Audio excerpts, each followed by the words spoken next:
Hey there, everybody. Welcome back to Friends on Film, the movie podcast where two friends sit and talk about some of their favorite things in the world, which is movies. I'm Michael, and joining me today is Mr. Benjamin Treviño. My man, how are you doing today? Oh, I'm feeling a lot better.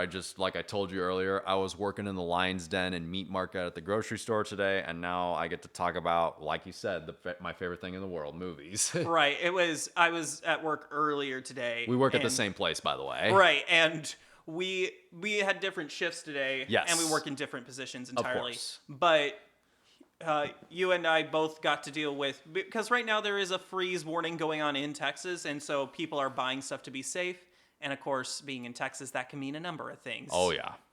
But the funniest part about that, I saw more people buying wine today than usually for the holidays. That's what they were stocking up on, was wine. Well, I want to say understandably so, but then it's like, well, what about all the other basic necessities like, proteins and veggies and all that? Come on, y'all. I don't know what's going on there. But today we're going to do is look at the Oscar nominations. Now, to clarify, we have not seen all the nominees. No. So when we're going through this and we say, oh, we're excited for this person, this is just us liking them as an actor or as a performer and stuff we've seen. And we hope to see all of these by the time the Oscars actually happen. And also, fair warning, yes, we are biased, but that's only because we've only seen a handful of the stuff that's been nominated. So full disclosure, if we sound like we're giving one movie more favor than another, keep in mind, we still have to see the other stuff.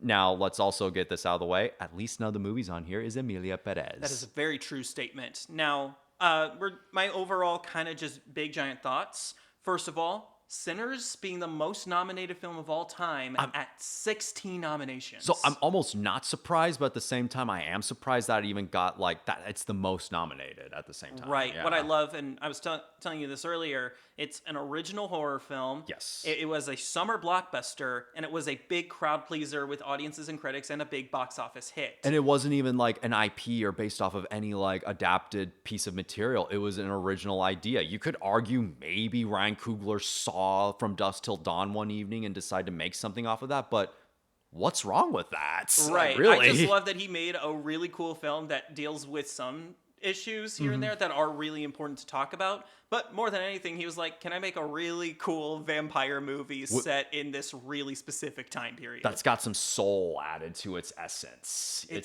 is a great film, but not to sneeze at it. One Battle After Another getting 13 nominations, the same amount as Oppenheimer. Wow, what do you know? And unfortunately, Emilia Perez. But Yes. that's beside the point. Oh, of course. And Wicked for Good got completely shut out. There is no nominations for it, which I'm going to be honest, I'm a little surprised by. I was about to say, I'm surprised Ariana didn't get another nod. Right. And not even costume design, makeup and hairstyling. Or just any kind of set design, let alone cinematography or anything like that. Right, It's I'm a little insane. surprised mostly because, while I thought the film was all right, Yes. I was really surprised because I thought there were some elements in there, but for a complete shutout, that is kind of crazy. That to is me. crazy. Well, how are we going to break this down? Do we want to start from top to bottom? We're gonna quickly go through the Best Picture nominees and say what we think. The nominees are Begonia, F1, Frankenstein, Hamnet, Marty Supreme, One Battle After Another, The Secret Agent, Sentimental Value, Sinners, and Train Dreams. So, if we're going to start from the top, Begonia. This is one I've seen. You haven't seen this one yet. No, I've not seen this one yet. So, without going into too much details, this is about two men who have been working for a a big corporate conglomerate of sorts.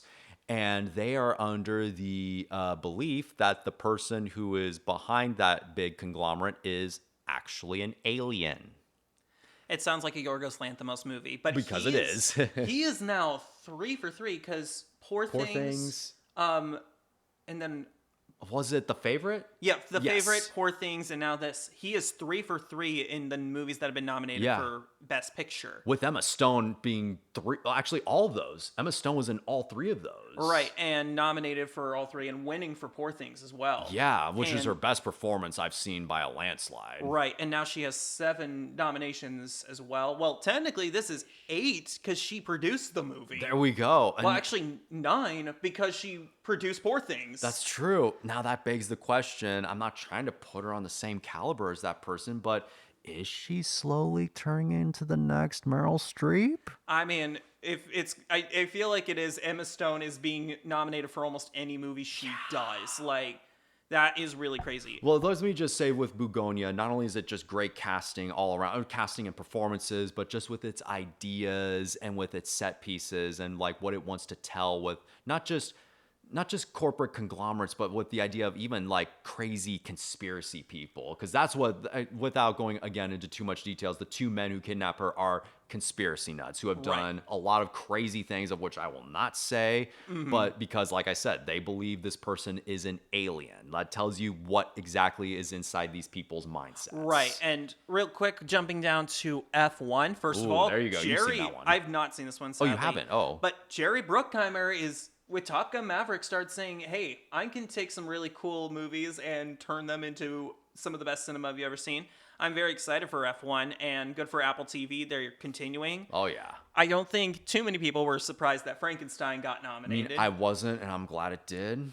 Hamnet, I really do want to see this movie because I am a Chloe Zhao fan. I'm going to see that over the weekend, though, yeah. Steven Spielberg and Sam Mendes produced the movie. Oh, wow. I'm just seeing that right now. Sam Mendes and Spielberg. That is so cool. So that one, the plot of that one, from what I understand, is it's after Shakespeare and Abigail, William Shakespeare and Abigail Shakespeare lose their child. It's the pain that begins, that they both go through, that it gets Shakespeare to write Hamlet itself. But it's told from the perspective of Abigail. Okay. So it sounds like a very interesting movie. I have seen the next one, Marty Supreme, which gives... I just have to point out that Ronald Bronstein and Josh Safdie are eating good this week, because they were nominated not just for producing, but Safdie was nominated for directing as well. Yes. Which we'll get to. And they also got nominated for writing and editing.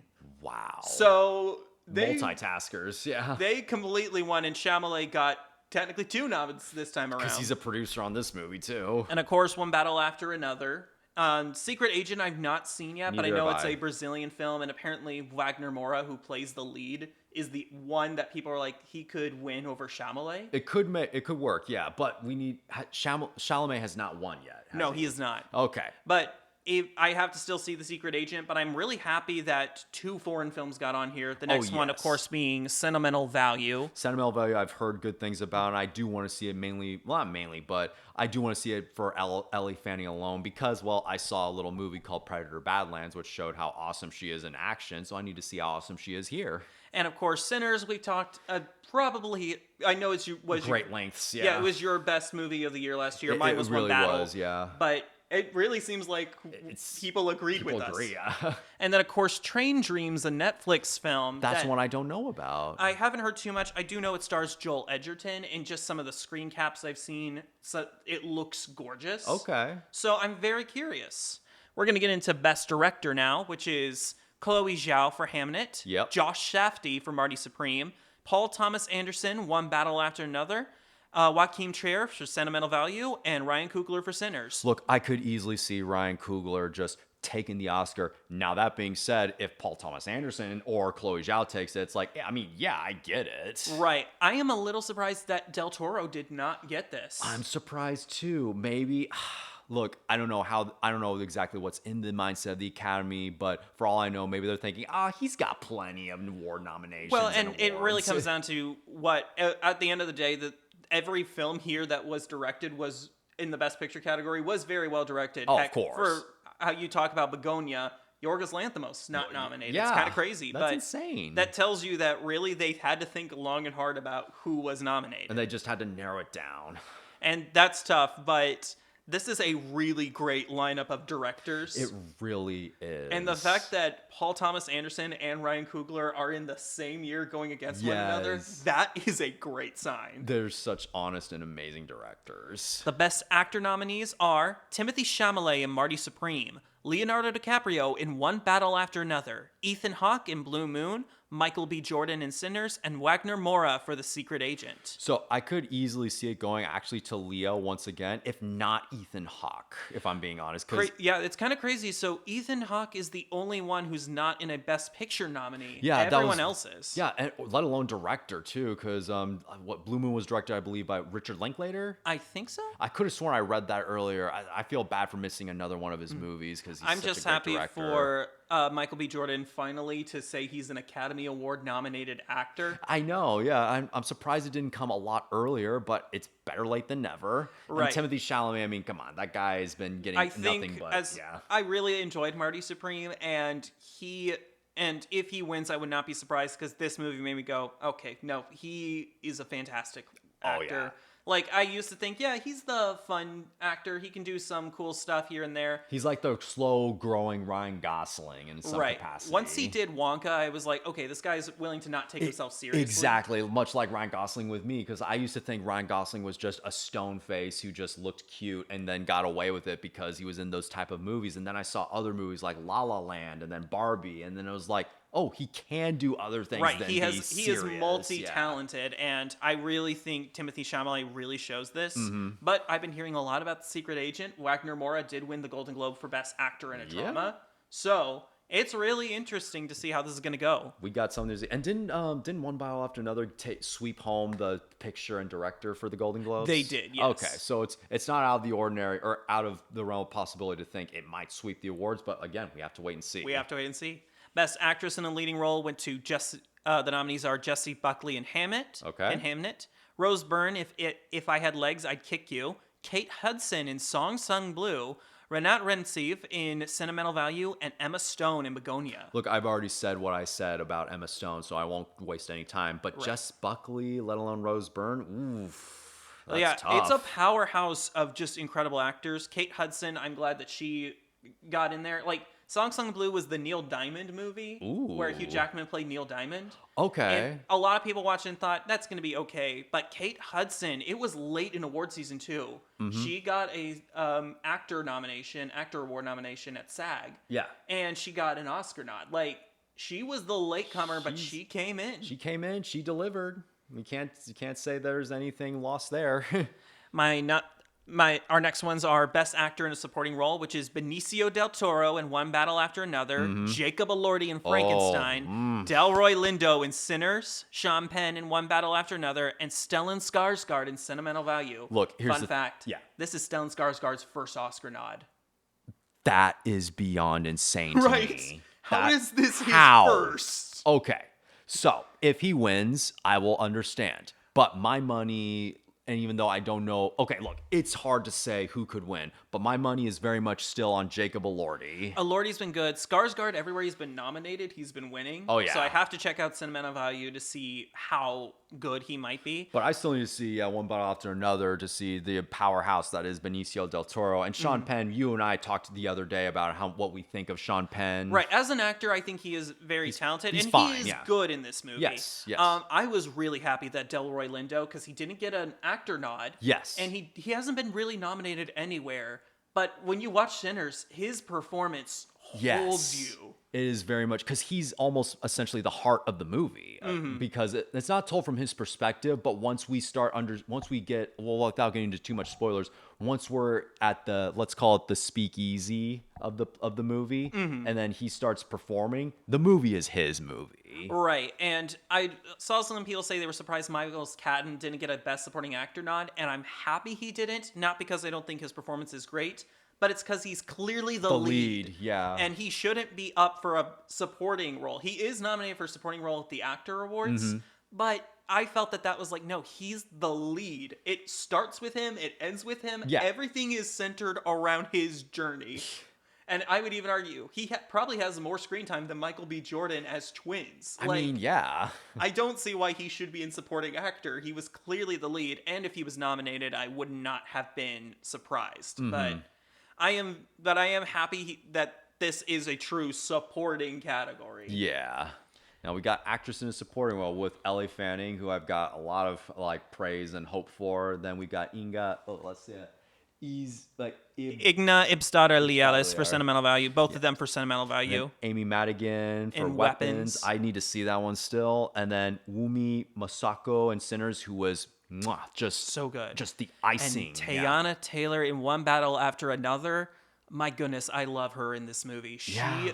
And Teyana Taylor in 15 minutes just steals the show and sets up everything you're going to be seeing. And not But Wonmi Masaku and Sinners is like just quietly comes out of nowhere and you're like, holy crap, I just watched an actor do that. This supporting actress list, I mean, I don't know if this is me getting so specific. Not only does it feel so diverse, but it feels just so powerful with all And these as- performances. I think because we're around her same age, seeing Elle Fanning getting nominated Yeah. after watching her for years as a child actor. Well, she was okay. Obviously, she started pretty well. Like when I first saw her, I want to say it was in Super 8, this J.J. Abrams movie, and she was awesome in that. And then the more I kept seeing her in other things, like well, I eventually heard her dub for My Neighbor Totoro, and then I kept seeing her more and more. I feel bad that I haven't seen enough of Dakota, but look, Ellie's really climbing. So what are I'm you so gonna do? happy for her as an actor and following her journey. I'm so happy we can say Elle Fanning is an Academy Award nominee. I can't wait to show you Predator Badlands once we start watching those. The best adapted screenplay: Ooh. Begonia, Frankenstein, Frankenstein. Hamnet, One Battle After Another, and Train Dreams. So we both have our biases. My bias is very much with Frankenstein, and I want I'm to surprised say, it's not Begonia. really? Okay. One Battle After Another. Here's the thing: it is a great script. Yes. I don't know in terms of an adaptation how strong it is because Paul Thomas Anderson, he took the book he was trying to adapt. The author told him, "Paul, I love your movies. Just do what you want." So Well- he just kind of took the basic premise, themes, and ideas, but then told his own story. Twisted it around just enough so it could Not keep even the- just enough. Like it's a very different movie with different characters entirely. but he still has the themes and the spirit of what's within the story. Right, it's just an interesting nomination to give him entirely, but Well, it's like what you told me. Like when he approaches writing a screenplay, he's like he talks about subject matters that he's never dealt with personally, but he then goes, well, how would I deal with this, and how can I dramatize it? right, and now he is and I mean how many nominations does he probably have for Oh man, screenplay? I want to say at least 6, if not 7. He should at least, but it is cool, and he's been spending 20 years trying to get this script down. That's insane. Yeah, so I think he literally said 2005, 2006 is when he started writing One Battle After Okay. Another. So this one has been on his docket for a long time. So Well, I mean, Del Toro is very much familiar in that department. Right. He said out loud, I believe, that only 15 of his 32 screenplays have been converted into like the movie theater. he almost format? made Frankenstein back in 2007, 2008, and he says, and I think it would have still been good, but now Yeah. that I'm older, now I can now more appreciate this. So that's kind of something really cool to see. Is these are really powerful scripts that took a while. Exactly. In the original screenplay category, we have Blue Moon, It Was Just an Accident, Marty Supreme, Sentimental Value, and Sinners. Look, we all understand why Sinners is on there. We just talked about it out loud. A sentimental value, I mean, if that script has any sentimental value within, obviously it deserves to be nominated. Marty Supreme, I mean, with Chalamet, like elevating the movie with all the other people who I don't know yet. 100%. And of course, Blue Moon, this is a script not by Richard Linklater. This is the guy that gave us the Before trilogy. Yeah, and it's Robert Boyhood. Kaplow who wrote it. Oh, okay. Oh, Robert Kaplow, excuse me. Yeah. Right. But these are some great ones like Jafar Pahini, Robert Kaplow, Ronald Bronstein, Josh Shafty, Yeah. Escobar, and Joaquin Trier in his, I think, third nomination because he also Ooh. did Triangle Sadness years and years ago. That one you should see. That one I definitely And then, of course, recommend. Ryan Coogler stepping up to the plate. He said that he always had the idea to do a vampire movie, but once he knew what he was going to do, he wrote the script in a month. Well, that just shows you just what passion can do when you've already got something planned out. We are going to skip animated short film for right now just because we can't really speak to those. Costume design. Avatar, Fire and Ash, Frankenstein, Hamnet, Marty Supreme, and Sinners. My brother made a funny joke that said, "Congratulations, Sinners, you got Blade an Oscar nomination." Because when Blade was going to be made and then it wasn't made, Coogler asked if he could borrow the costumes from that movie. Oh, Oh, Marvel, why did you have to do that to yourselves? Coogler worked for you. He's right there. He could have produced Blade.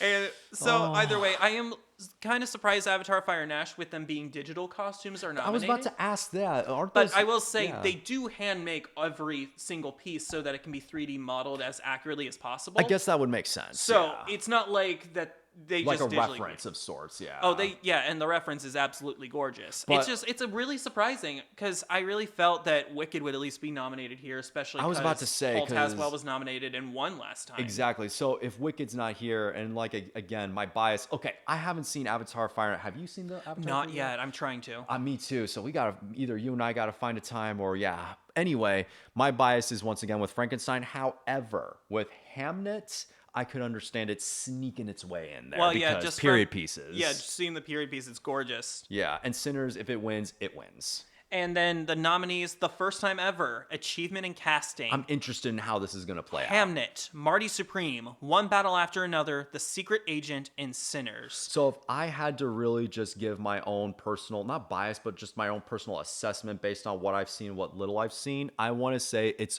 practically a draw between Sinners and One Battle After Another. Right. Something cool to mention. First time we're getting the casting Oscar. Yes. And almost everyone here is kind of a who's who, the best casting directors in the business. All women, by the way, I'm looking, yeah. Oh, interesting. Yeah. Well, no, Gabriel Dominguez. Oh, Gabrielle, excuse me, yeah. But yes, these are some of the best casting directors in the business. They have just brilliant minds and work so well with these directors. So it's so cool that they're finally getting recognized. Now, quick question. Have they gotten recognition for stunt people just Stunt yet? casting is going to happen, I think, at the 100th Oscars in 2 years. Okay. They're still they have to set up everything. We know it's coming, but Okay, so they're setting everything up. At least they're setting it up. I can't Right. wait to see those people finally get the recognition they deserve. we're going to skip live action short film because we have not seen a lot of those. Makeup and hairstyling. Look, we got Frankenstein. Frankenstein. I mean, yeah. And then what Kokuo, else? Sinners, The Smashing Machine, and The Ugly Stepsister. I don't know about The Ugly Stepsister, so that's something I got to look into. But like I said, my bias is with Frankenstein because You see the creature. You and it's see the like, creature. whoa. Okay, first of all, that is the design of what he looks like in the book, for one. And two, just the way he is crafted, the way he moves, everything. You believe that is a man who is crafted by a bunch of other people. Right. Is amazing. Smashing Machine, it's surprising. It was kind of sad, like it came out and it got all this stuff. Even Ben Safdie won Best Director at the Venice Film Festival. Yeah, that's insane. Dwayne Johnson got a ton of recognition, and then award season hit, and Barely nothing. anything. And I haven't seen The Smashing Machine. Here's what I was told. It was one of those movies that it's good, but it feels like it just caught important moments like vignettes from the person's life and just kind of rolled with it like we were supposed to be emotionally attached, which I'm not saying is bad, but I still need to see the movie. And I'll make my own assessment, but that's basically what I heard. But like I Right. said, my bias is very much with Frankenstein, but if Sinners sneaks its way in there and Just steals the it, costume design on Jack O'Connell's character alone, Mm-hmm. like the vampire design, is truly insane. and then once those costumes get all bloodied, man. All right, the nominees for Best Original Score are Begonia, Frankenstein, Hamnet, One Battle After Another, and Sinners. Look, Sinners, the movie, the whole soul of that movie is revolved around music. and it's Ludwig Göransson's, I think this is his 5th or 6th nomination, and this is his chance to get a third Yeah. Oscar. So here's the crazy thing. Alan Menken has 8 Oscars, 4 Yes. for original score and 4 for original song. Yes. John Williams has 5. He is getting up there. Ludwig Göransson is coming for them. And you know what? Good for him. And wasn't he a protege of Hans Zimmer? Yes, he was. Man, that just shows you why Hans Zimmer is the best in the business too. Because Well, Williams, I still think, is the best in the business. Well, but okay. Hans Zimmer for me is a close second. You're totally Right. right. Anyway, but that just shows you if Hans Zimmer can give us Ludwig Göransson, I mean, come on. Right. Ludwig Göransson is pretty insane as a score writer. But- and the fact that he has hit after hit, and he still was snubbed when Tenet didn't get a Best Original Score That's nomination. right, yeah. But He won for Oppenheimer. I was about to say he won for Oppenheimer at least, but this time around he's also going up against Alexandre Desplat, which Frankenstein's score was pretty. It was insane. pretty good, and I did yeah. like Johnny Greenwood's score for One Battle After Another pretty well. And Begonia was That was very interesting. I'd have to go back and listen to see what stood out about Mm. that score particularly, but I'm interested in like hearing what that score sounds like again. All right, the nominees for Best Animated Feature. Oh, this is almost you. Arco, Elio, K-pop Demon Hunters, Little Amiale, or The Character of Rain, and Zootopia 2. So after this, maybe this weekend when I got a little more free time, I will get on Netflix to K-pop Demon Hunter. Now, all I can say is Elio was a delightful. I'm so Yeah. happy it got a nomination. I'm so glad too because it got overlooked like practically this whole summer. Everyone was like, "Oh, it's so basic." It's like it's basically charming. That's what it is. Here's the best part. Adrian Molina is still nominated. Yes. Which is so good of them to do. So for those who didn't keep up with our episode, Adrian Molina was the first director for this movie, but then he left due to creative differences, and it wasn't off of Bad Blood, first of all. Right, he's now moving on to do Coco 2. Yeah, he so talked he's still at with Pixar. he talked with Pete Docter, the producer or president of Pixar. He got the two people that he thought would be great for the movie. So this isn't a Justice League situation, is what I'm trying to say. Right. But K-pop Demon Hunters, I mean, it was just the little movie that could, and Yes. I'm so proud of it. And Zootopia 2, I mean, it ain't no slouch. yeah, it's just it's not as good a as slouch, the yeah. first. And it's just so well made. I mean, when I saw Patrick Warburton as the Fabio action hero horse, I lost it. All right, the nominees for Best Cinematography are Frankenstein, Marty Supreme, One Battle After Another, Sinners, and Train Dreams. I This can actually goes speak to this because I've seen 4 of the 5 nominees. Yeah, I have seen only 2 so far, and I can say it goes to Sinners with huge confidence and without spoiling anything. There is a moment in that movie where time warps and you feel it and you are part of it. You will not. This is the movie that wins cinematography. Frankenstein, I know I've said I have my biases for, but no, this goes to Sinners in my opinion. Right. I will say, though, just the screen caps of Train Dreams I've seen, that could sneak its way in there. It could.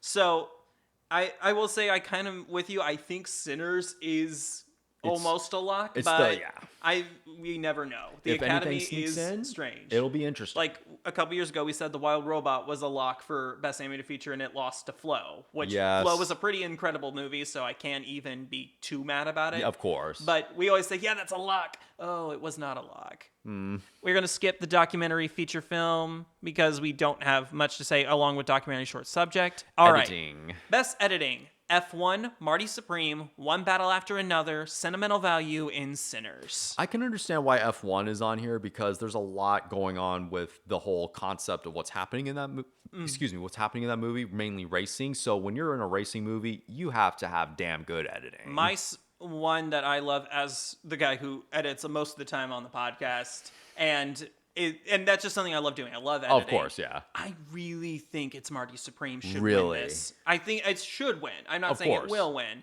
but Marty Supreme's editing is superb. The way it is all perfectly timed, the way that every edit just flows, and it is just nonstop. Mm-hmm. It is so well edited, and it is absolutely brilliant. So Yeah. that's my personal take. But if Sinners wins, will wins- anyone be surprised? I mean, Sinners trapped us in the time period in a good way. It trapped us within that time period. It trapped us with what was happening in the moment. Like, again, if what we're saying about Sinners is enough for you to go see it, I don't know what else will.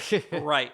And then the nominees for Best International Film: The Secret Agent from Brazil, That sounds awesome. It Was Just an Accident from France, Sentimental Value from Norway, Sirat from Spain, and The Voice of Hind Rajab from Tunisia. Okay. These are some, I've heard about all of these. I have not seen them, unfortunately. Yeah, same. But almost all of them are nominated in other categories. Mm-hmm. So it tells you this was a really, really stacked year for them. Very. So really wonderful.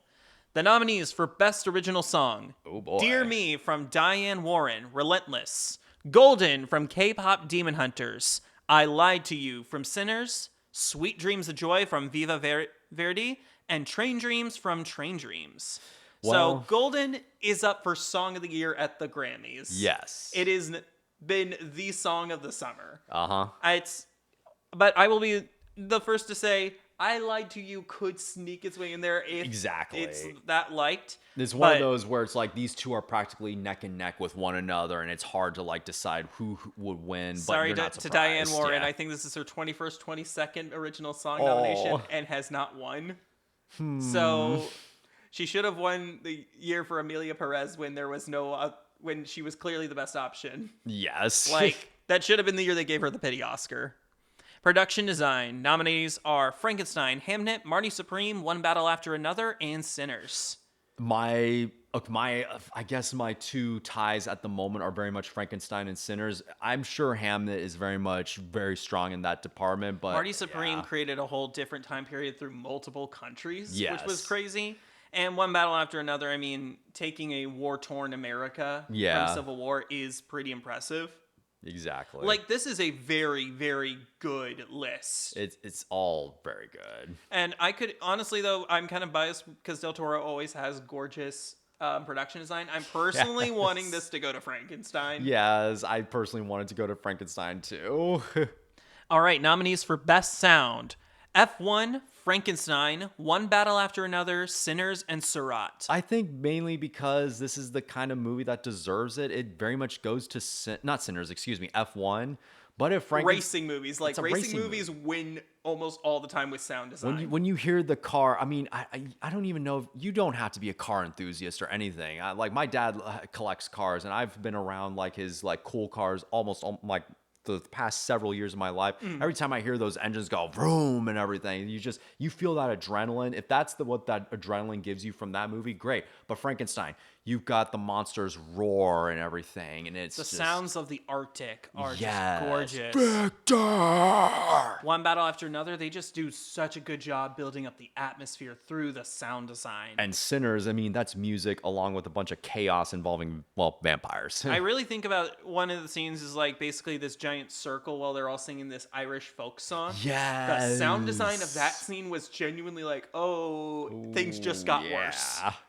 And so that's very exciting. Visual effects. I'm almost shocked and almost not at the same time. Avatar Fire and Ash, F1, Jurassic World Rebirth, The Lost Bus, and Sinners. So if I could just remove one movie from here because I didn't think the effects were anything that amazing, it would probably be Jurassic World Rebirth. Yeah, I kind of wanted this to be Superman's Or nomination. Fantastic Four, I've one of not those seen two. The Lost Bus or really heard of it, so I can't speak to its visual I effects. can't either. Avatar, okay, it's gonna go to Avatar. I mean, this is James Cameron. James Cameron's been working on Avatar: Fire and Ash way back in 2017, and like this is the man who's nothing but a perfectionist / engineer when it comes to effects. So Right. if it goes to him, all power But the to practical him. effects work of Sinners was... I was about to say practical, insane. yeah. And then we've got F1 where we've got racing. So it's a huge toss up, but Jurassic World, give or take. I personally don't think the effects in that movie, with the exception of some of the nighttime shots, there weren't that many effects that were amazing to me. And with all that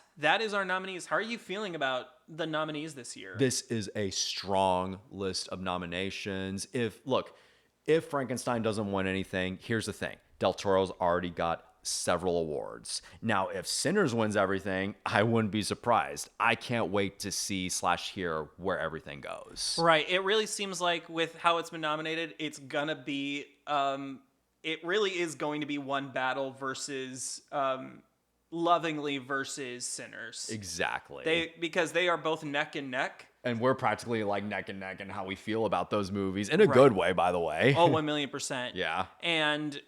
But of course, I could say, currently I'm saying, it should go to One Battle. That's for Best Picture and everything. But I've not seen all the nominees. Exactly. So I can't say if they should or not. I personally am like, I can't wait to finally see Hamnet so I can finally like reassess some of my decisions and biases, by the way. Right. And so when we talk about the Oscars next, it's going to be right before Oscar Sunday, hosted again by Conan O'Brien. Thank you, Lord. Thank you. And by that time, we will have hopefully seen all the nominees. Yes. And that will give us a chance to really speak very clearly to them. And because this one was more just our reactions, how excited we are for certain people and to be nominated. But then we're going to be a little more critical on who should and shouldn't win. Yes, but critical in the sense that this is us expressing our opinions and why we thought this movie worked as opposed to what this movie worked. We are not trying to say the other movie sucks at all because of it. Right. And I will say is that this is a very healthy list because it's crowd-pleasing films with not as well-known stories. And there's not a whole lot, funny enough, like, there are not a lot, with the exception of maybe Frankenstein and on the adapted front, I don't see a whole lot of recognizable IPs on here either, let And I'll alone say even is the that like the only visuals. ones I've seen on here that weren't as known by the public were Secret Agent, Sentimental Value, and Train Dreams. Everything else was a very major success for everyone. Like even Begonia did very well. So this feels not only very diverse, this feels like we're now looking at not an age, but we're looking at like a chapter of like movies that come in that take risks and do something that's not just out there, but deliver something that isn't not, oh man, I'm repeating myself. It's not just something that's so far out there, but it delivers something that audiences can relate and gravitate to and then think about. And on top of that, they're crowd pleasers. Exactly. The fact that audiences actively voting with their wallets or with their viewership said, yep, these are incredible. And the Oscars actually agrees. This is kind of an insane year. Hey, guess what? Nolan isn't the only person who can do this, nor is it Villeneuve, nor is it Spielberg. Everybody can do it. Look, Coogler's doing it right now. So it's going to be very, very interesting. But folks, we will see you next time and next week where we hope to have a very special memorial to a director we have a lot of admiration for, which was Roger Allers. A man who did a lot of work for a little company called Disney. And we'll see you all next week. Take care. Have a good night, y'all.